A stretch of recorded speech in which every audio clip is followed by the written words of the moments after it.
बिहानीको चिया चुस्कीसँगै अन्धेरीको निदेरीसम्म, परदेशका अग्ला भवनसँगै गाउँका कलकल पँधेरीसम्म। साहित्यपोस्ट.com साहित्यिक यात्राको साथी।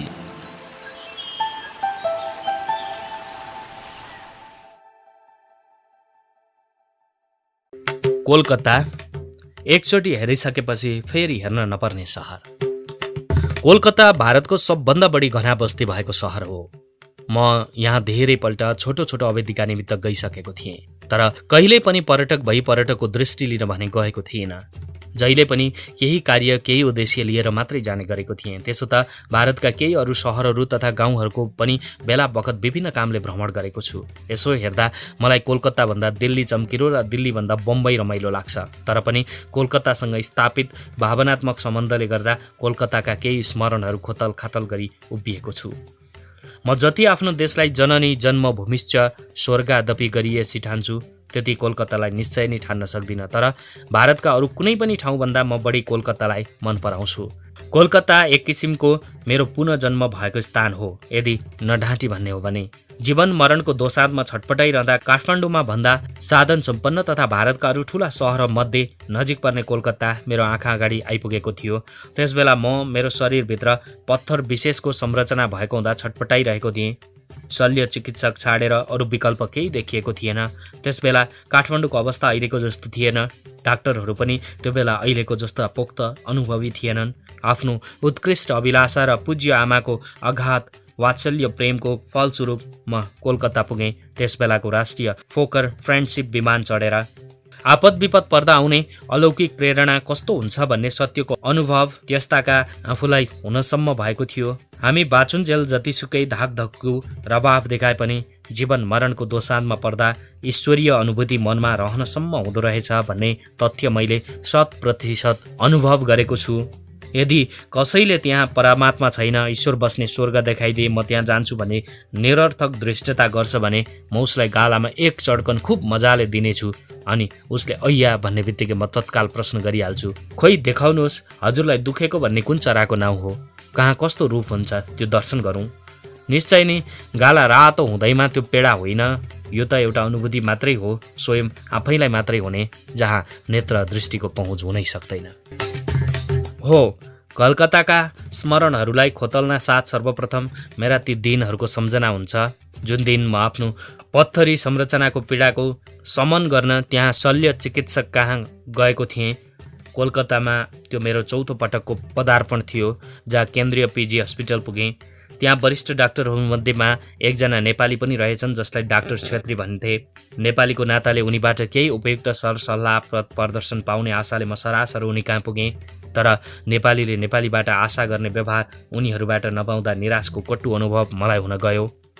मनमा अनेक तर्कना लिँदै बिदाबारी भएर अघि बढे अनि एकजना शल्य चिकित्सक FRCS डाक्टर महेन्द्र पालको क्लिनिकमा पुगेँ। ब्रिटिस गोर्खा राइफलमा लेफ्टिनेन्ट कर्णेलसम्म भइसकेका चिकित्सक महेन्द्रले राम्रो नेपाली फटटर बोलेको देख्दा पहिले त साह्रै भावविभोर र आनन्दित भएँ। तर बाहिरबाट हेर्दा साह्रै मिलनसार देखिने डाक्टर भित्रबाट अर्थको मात्रै मतलब राख्ने भएको चाल पाएपछि त्यहाँबाट पनि सधैँका लागि बिदाबारी भई सरासर लेक भ्यू एभेन्यूमा प्रोफेसर डाक्टर S कोनारको घर क्लिनिकमा पुगे। उनीसँग 2 शब्द बोल्न पाएको थिइनँ। मलाई मानौ ठुलो भारी बिसाए झैँ लाग्यो। उनको समझदारीपूर्ण राम्रो व्यवहारले रोगको ग्लानी भई अँध्यारो भएको मेरो मनमा आशाको प्रकाश चम्कियो। सुनमा सुगन्ध भएका मानवतावादी चिकित्सक S कोनारले पार्क नर्सिङ होममा मलाई भर्ती गराइदिए। मेरो जीवनको ठुलो शल्य चिकित्सा उनीबाट सफलताका साथ सम्पन्न भयो। मेरो न्यानो अभिवादन श्रद्धेय केनारज्यूमा छ, जसले मलाई फेरि जीवन जगतको सबल पाथिक बन्न सघाउ गरे। हार्दिक स्नेह पार्क नर्सिङ होमसित छ, जहाँ 10-8 दिन गरेको आरामले मलाई फेरि जीवनको रमाइलो पक्ष अनुभव गरायो। अनि मेरो भावनात्मक सम्बन्ध कोलकातासित छ, जसका लागि सबै कुराले मेरो हृदयमा अविस्मरणीय छाप छोडेको छ। कोलकाता सहरको इतिहास खोज्न जाँदा भारतका अङ्ग्रेजहरूको पदार्पणदेखिको कुरा जान्नुपर्छ। कोलकाता, मुम्बई, चेन्नई जस्ता भारतका ठुला ठुला सहर जुन भव्य रूपमा स्थापित छन्, ती सबै खास गरी भारतमा अङ्ग्रेज शासनको प्रतिफल हो भन्नुपर्छ। भारतमा अङ्ग्रेजले पहिलोपटक पदार्पण गरेको अकबर बादशाहको राज्यकालमा थियो। त्यसबेला अङ्ग्रेजहरू भारतमा साना व्यापारीहरूका रूपमा आएका थिए र उनीहरू भारतबाट कपास, अदुवा, मसला, चामल, नरिवल, उखु आदि बेलायतमा नपाइने वस्तुहरू आयात गर्दथे। उनीहरूभन्दा पहिले पुर्तगालीहरू पनि आएका थिए जसले युरोपबाट भारत आउने समुद्री बाटो पत्ता लगाएका थिए। पोर्तुगालीहरू भारतबाट विभिन्न वस्तुहरू लगे युरोपमा ठाउँ ठाउँमा बिक्री वितरण गरी नाफा कमाएको अङ्ग्रेजहरूले देखेका थिए।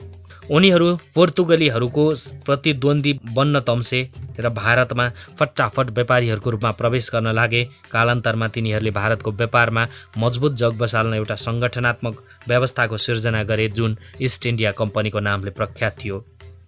यस कम्पनीको एक टोली जसको नाइके जब चार्नक थिए भारतको पश्चिमी किनारको बन्दरगाह भएको सहरमा मात्रै सीमित नभएर समुद्री मार्गद्वारा बङ्गालको खाडी पार गरी हुगली नदीसम्म आइपुग्यो। यो टोलीले त्यहाँका सुतानती भन्ने सानो रमणीय गाउँमा बसोबास गर्यो। यो गाउँको नजिकै दुईवटा अरू गाउँहरू पनि थिए। एउटाको नाम कालीकता र अर्कोको नाम गोविन्दपुर थियो। सोही समयपछि ती अङ्ग्रेजहरूले त्यो कालीकतामा एउटा किल्ला बनाए जहाँ आफ्नो बस्ती बसाए। कालान्तरमा कालीकतालाई तिनीहरूले कोलकाता भन्न थाले। यसरी कोलकाता हालको नाम वस्तुतः त्यस ठाउँको मुख्य शब्द कालीकताको तद्भव रहेछ। जब चार्नाकको जिन्दगीमा घटेको एउटा घटना साह्रै चाखलाग्दो र उल्लेखनीय छ। उनी एकपल्ट काम विशेषले पटना गएका थिए। त्यहाँ एक दिन गङ्गाको किनारमा घुमफिर गर्दै जाँदा नजिकै एउटा चितामा दनदनी आगो बलिरहेको देखे। कसैको दाह संस्कार भइरहेको रहेछ। त्यस चिताको सामुन्ने एउटा भर्खरकी युवती उभिएकी थिइन्। 16-17 वर्षकी ज्यादै सुन्दरी, हेर्दा पम्फाको फूल जस्तै कोमल यी युवतीलाई नयाँ दुलही जस्तो सिङ्गार फटार गराई उभ्याइराखेको देख्दा जिउँदै चित्तामा होमिदिन सुरसार भइरहेको त होइन भन्ने लागेछ।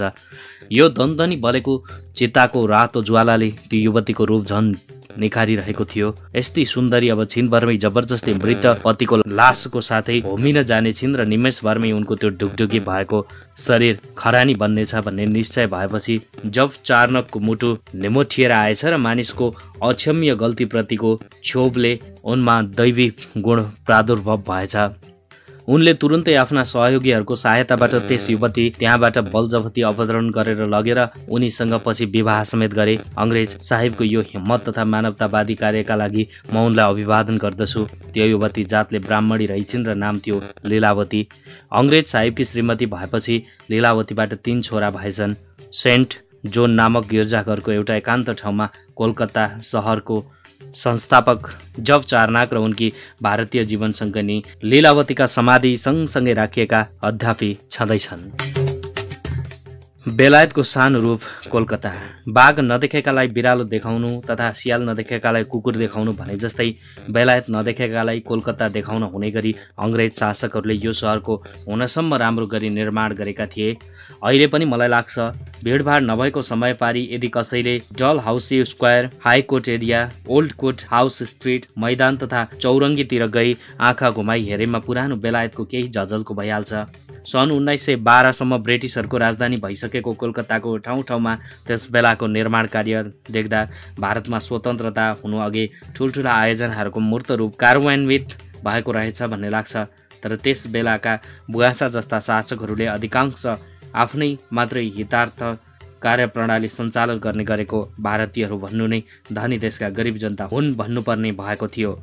फिलिप मेसनको आफ्नो पुस्तक the men who ruled India भन्ने पुस्तकमा अङ्ग्रेजहरूको भारतसँगको लगाव तथा सम्बन्धलाई एउटा वैवाहिक सम्बन्धसँग तुलना गरेका छन् र यो गठबन्धनको पारपाचुके सन् 1947 को 15 अगस्तमा मात्रै भएको भनी वर्णन गरेका छन्। यस सन्दर्भमा भारतीय लेखक खुशवन्त सिंहले आफ्नो अङ्ग्रेजहरूप्रतिको बलियो व्यङ्ग्यात्मक लौरो हानेका छन्। सिंह लेख्छन्, निश्चय नै विवाह र बिछोड यी दुई शब्दहरू अङ्ग्रेज र भारतीयहरूको सम्बन्धमा समानता र एकरूपता दिनका निमित्त ज्यादै उपयुक्त समयोचित उपमा हुन्। तर यस्तो किसिमको विवाह भएदेखि बिछोड नभएसम्म अङ्ग्रेजहरूले स्वामी, मालिक, पुरुषको भूमिका लिएर जबकि भारतीयहरूले दासी, चरणाभिलाषी तथा स्त्रीलिङ्गी भूमिका लिन बाध्य भएका थिए। पति ब्रिटेन र पत्नी भारतलाई उपमाका निमित्त यी दुई युवक युवतीको जोडीसँग तुलना गर्न सकिन्छ, जसमा युवकले आफ्नो भोकाएको यौन पिपासा शान्त नभएसम्म अनेकन लोभ प्रलोभन देखाई तथा आश्वासन दिई युवतीको चिरहरण एवं सतीत्व लुट्ने काम गर्छ र पछि आफू उत्तरदायित्वदेखि पन्छिन लुकी छिपी भागेको हुन्छ अनि गर्भवती स्त्री क्रोधले आकुल व्याकुल भइरहेकी हुन्छ। अथवा ती जोई पोइसँग पनि तुलना गर्न सकिन्छ जसमा पोइ चाहिँ सधैँ बेलुका पेटभरि ट्वाँट धोकेर आफ्नो बडापन छाड्दै क्रोधी बनेर छुच्चो मुख फालेर आफ्नै स्वास्नीलाई पिट्नसम्म बाँकी नराख्ने खालको हुन्छ र पत्नी भने आफूप्रति भएको जस्तोसुकै अन्याय अत्याचारलाई घुटुघुटु पिउँदै भीमनिधि तिहारीको सहनशीला सुशीला बन्न कटिबद्ध भएकी हुन्छ।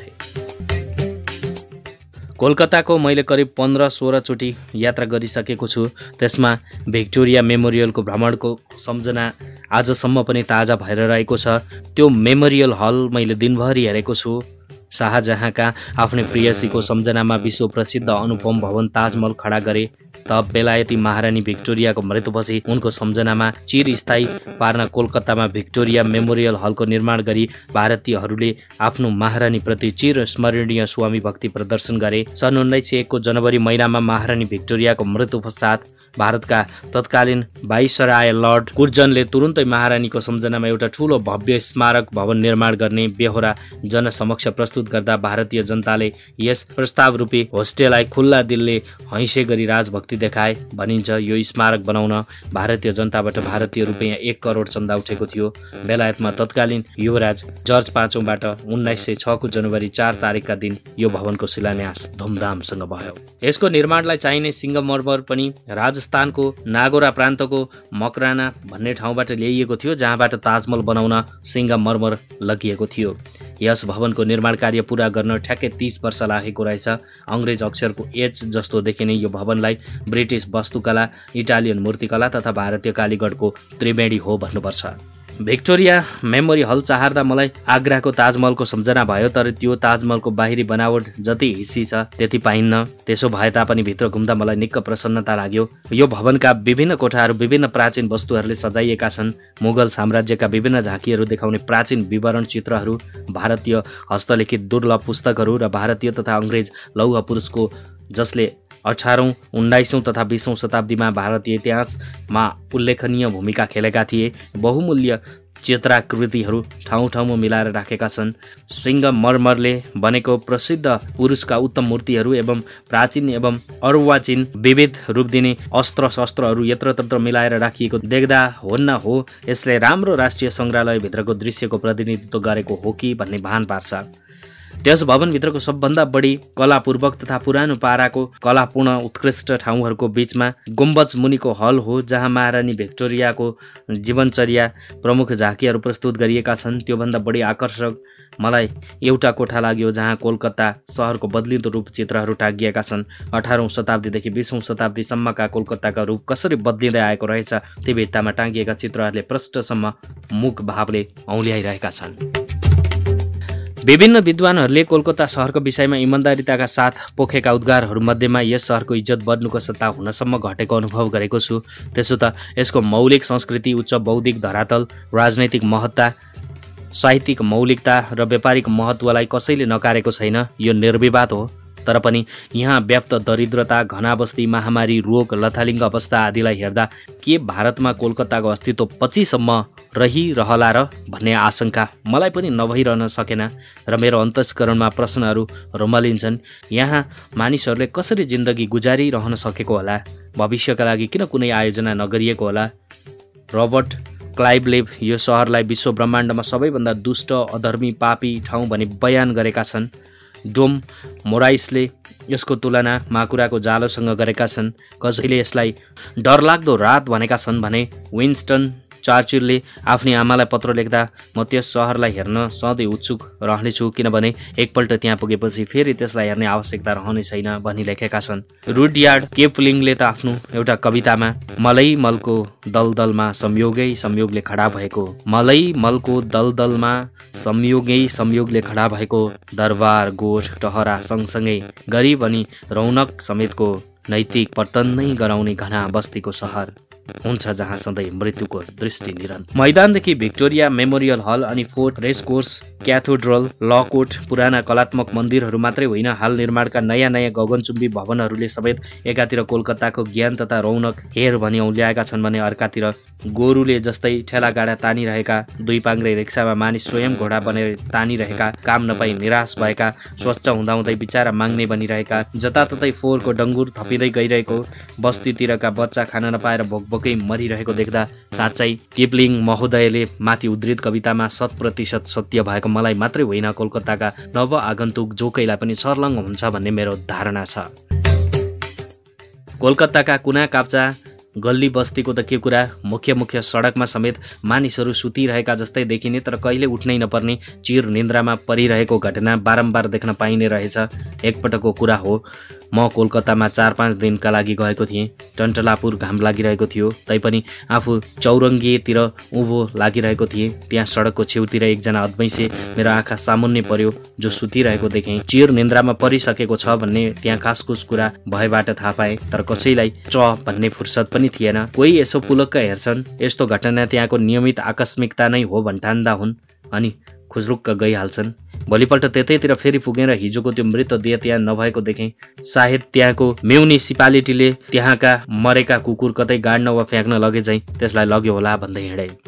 सन् 1971 तिरको कुरा हो। केही दिनका निमित्त म कोलकाता पुगेको थिएँ। त्यसबेला प्रत्येक दिन यत्रतत्र असङ्ख्य मानिसको जुलुसले सहर परिक्रमा गरिरहेको देखेँ। भोलि के होला भन्ने आशंका सबैमा थियो। त्यो बेला भारत पाकिस्तानको युद्ध हुनै आँटेको रहेछ। त्यसबेला छिमेकी देश तत्कालीन पूर्वीय पाकिस्तानमा स्वतन्त्रता सङ्ग्राम हुँदै थियो। त्यहाँका मानिसहरूले गरेको सङ्घर्षलाई निर्ममतापूर्वक दबाउन पाकिस्तानी सैनिकहरूले हुनसम्मको अत्याचार गरेका रहेछन्। अत अन्दाजी 1 करोड हिन्दूहरू भारतमा शरणार्थी बनेर आएका रहेछन्। सर्पको बास भएको तथा मुखाले नोकर भएको घर खतरापूर्ण हुन्छ भने चाहिँ भारतमा शरणार्थी बन्न पुगेका ती 1 करोड मानिसहरूमा अधिकांश अशिक्षित तथा अबुझ हुँदा आफूलाई गाँस दिने भारत सरकारप्रति आभारी हुनुको सट्टा आफ्नो देशमा गर्दै आएको सङ्घर्षको रहरलाई पूरा गर्न तिनीहरूले पश्चिम बङ्गालतिर पनि दङ्गा सुरु गर्न लागेको भारतीयका लागि एकातिर बेकारको टाउको दुखाइ भएको थियो भने अर्कोतिर ती 1 करोड मानिसलाई आवास तथा खाद्यान्न जुटाउन भारत सरकारलाई आछु परेको थियो। त्यसैले कलकत्ता जस्तो भव्य तथा व्यस्त नगरमा पनि आयो भन्ने सशङ्कित अनिश्चितताले वातावरण नै धमिलो पारेको थियो। अनि कालमा बिउ बचाउनु, हुलमुल जिउ जोगाउनु भन्ने नेपाली प्रचलित कथनलाई सिरोपर गर्दै कोलकाता भएर पनि विदेश हुँदा नाना थरीका आशंकाले मन मडारिरहेकोले आफ्नो निश्चित कार्यक्रमलाई छुट्याएर म तुरुन्त आफ्नो सुन्दर शान्त देश फर्किहालेँ र जिउ हलुङ्गो मन चङ्गो भएको अनुभव गरेँ। भत्केको घरमा बिग्रेको मान्छे। आधुनिक सहरी सभ्यताको विकृतिलाई औल्याउने स्लमको अस्तित्व आजको सभ्यतामा पनि रहिरहनु निश्चय नै आश्चर्य लाग्दो कुरा हो। स्लमले कुनै पनि देश वा समाजमा देखिने आर्थिक सम्पन्नता र विपन्नताको बीचमा ठूलो खाल्डोलाई देखाएको हुन्छ। यसो हेर्दा स्लम भन्ने ठाउँ गरिब मुलुकहरूमा मात्रै हुने अपरिहार्य तत्त्व जस्तो देखिन्छ। तथापि पश्चिमी तथा अमेरिका जस्ता उन्नत मुलुकमा पनि यस्ता विकृत ठाउँहरू छन् भने प्राय पढेको वा अरूबाट सुनेको हुन्छु। यद्यपि आफू युरोपियली मुलुकहरूमा सेरोफेरो गर्दा यस्ता क्षेत्रहरू देख्न पाएको थिइनँ। आधुनिक सहरहरूको बिचैमा वा छेउछाउमा साना साना मैला थोत्रा छापरा वा छेकबारसम्म भएका आवासका ताँतीहरूले विचित्र र अचम्मको यथार्थलाई उदाङ्गो पारिरहेको हुन्छ। मुम्बई, दिल्ली, कोलकाता जस्ता महानगरहरूमा लाखौँ मानिस फुटपाथमा सुत्छन्। हामी कहाँ स्लम वा बस्ती बनाउँदा ठाउँहरू छैनन्। यसो हुनुको मुख्य कारण सायद हाम्रा सहरहरू अहिलेसम्म आधुनिक आर्थिक तथा औद्योगिक जटिलताले राम्ररी निमोठिन पाएका छैनन्। कोलकातामा घुमफिर गर्दा फुटपाथमै आफ्नो आवास बनाएर बसेका कयौँ परिवार देखिन्छन् त बस्तीतिर निमुखा सोझा पर्यटकहरूले जानु खतरायुक्त छ भन्ने कुरा कोलकातामा दोस्रो पटक पुग्दा थाहा पाएको हुन्छु। तैपनि यो कस्तो हुने रहेछ हेरिहालौँ भन्ने मनमा धोको पुरा गर्न एक दिन कोलकाताको दक्षिणमा रहेको एउटा बस्ती नजिक यसो गएर त्यहाँका मानिसहरूको विधि व्यवहार हेर्दा जितना छोटा उतना खोटा भन्ने हिन्दी कहावतलाई 100% प्रमाणित गरिरहेको निम्न स्तरका नरनारी तथा केटाकेटीहरूको अपरिमेय दुष्टाचारको झझल्को देखेँ। त्यहाँका मानिसहरूको रहनसहन, झैझगडा, गरिबी, दुर्दशा, छुच्याइ, दुर्व्यवहार आदि सरसर्ती देख्दा मलाई हुनसम्म आश्चर्य लागेको थियो। आधुनिक सहरको विकृत अवस्थामा शाश्वत हुन पुगेको कोलकाता र यहाँका अधिकांश मानिसहरूको अशान्त वातावरणलाई देख्दा मलाई यस्तो लाग्यो, भत्केको घरमा बिग्रेको मान्छे भएको कुनै सहर हेर्नु छ भने कोलकाता हेरे पुग्छ। गहन, महान र गरिमामय नगरी। जुनसुकै बादलको घेरामा सुनौला रश्मिहरू हुन्छन् भने जस्तै कोलकातामा पनि आफ्नै गरिमा, गहनता र महानता नभएका होइनन्। यहाँका विभिन्न ठाउँमा चाहर्दा नवीन अनुभूति हुन्छ भन्नै पर्छ। कोलकातामा पहिलोपल्ट रेलद्वारा पदार्पण गर्ने नव आगन्तुकलाई सर्वप्रथम हाउडा स्टेसनको भव्यताले प्रभावित पारेरै छोड्छ अनि हाउडा ब्रिज जस्तो भीमकाय पुलको अवलोकन हुन आउँछ। कोलकाता सहरको सेरोफेरो गर्दा ट्राम यात्राको पनि कम चाखलाग्दो हुँदैन। जवाहरलाल नेहरू रोडमा अवस्थित इन्डियन म्युजियमको विविध प्राचीन अर्वाचीन वस्तु विशेषज्ञको ठूलो सङ्ग्रहालयले निश्चय नै धनी मुलुकका सहरहरूलाई पनि चुनौती दिएको हुन्छ। त्यो इन्डियन म्युजियम जस्तो सङ्ग्रहालय विश्वमा विरलै राष्ट्रहरूमा हुँदो होला। भिक्टोरिया मेमोरियल हल जस्तो पश्चिमी परिवेशमा निर्मित अरू प्रसिद्ध भवनहरू हुन् सेन्ट पाउन्ड क्याथेड्रल तथा कम्पनी सरकारको शानदार वासस्थान फोर्ट विलियम र अर्को पश्चिमी वास्तुकलाको उत्प्रोत भएको मार्बल प्यालेस। मैदानबाट दक्षिणतिर रहेको जुलोजिकल गार्डन भनिने चिडियाघरको गरिमालाई कुनै पनि उन्नत राष्ट्रको चिडियाखानासँग राम्ररी तुलना गर्न सकिन्छ। देउसै रात्रि आकाशमा ताराहरूको झझल्को देखाउने बेडला प्लानेटोरियमको दैनिक कार्यक्रमले लाखौं नवागन्तुकलाई वर्षेनी तानेको हुन्छ। हुगली नदी किनारमा अवस्थित दक्षिणेश्वर मन्दिर र कालीघाटको काली मन्दिरमा जाँदा मलाई लाग्यो हामी हिन्दूहरूले एकपल्ट त त्यतातिर जानै पर्छ आफ्नो धार्मिक इच्छाको परिपूर्ति गर्नु छ भने। स्वामी विवेकानन्दको नाम नसुन्ने बिरेलै होलान्, तर उनका गुरु रामकृष्ण परमहंस अत्यन्त विचित्रका योगी रहेछन्। आफ्नो महान साधनाले महामानव बन्न पुगेका रामकृष्ण परमहंसलाई कोलकातामा देवता तुल्य पूजा गर्दा रहेछन्। धार्मिक एकतामा आश्वस्त तथा विश्वस्त रामकृष्ण परमहंसको आत्मालाई शान्ति दिन बनेको बेलुर मठका मुख्य मन्दिरमा चर्च, मस्जिद र हिन्दू मन्दिरको सम्मिश्रण रहेछ, जहाँ चाहर्दा मलाई यस्तो मानसिक शान्ति मिल्यो जुन हामी जस्तै धर्म सहिष्णुता आर्ध हिन्दू तथा बौद्धिकहरूलाई हुनु स्वाभाविकै हो। अनि आधुनिकताका विषयवस्तुले परिपूर्ण पार्क स्ट्रिटतिर पनि एकपल्ट गएर धेरैपल्ट जाउँ जस्तो।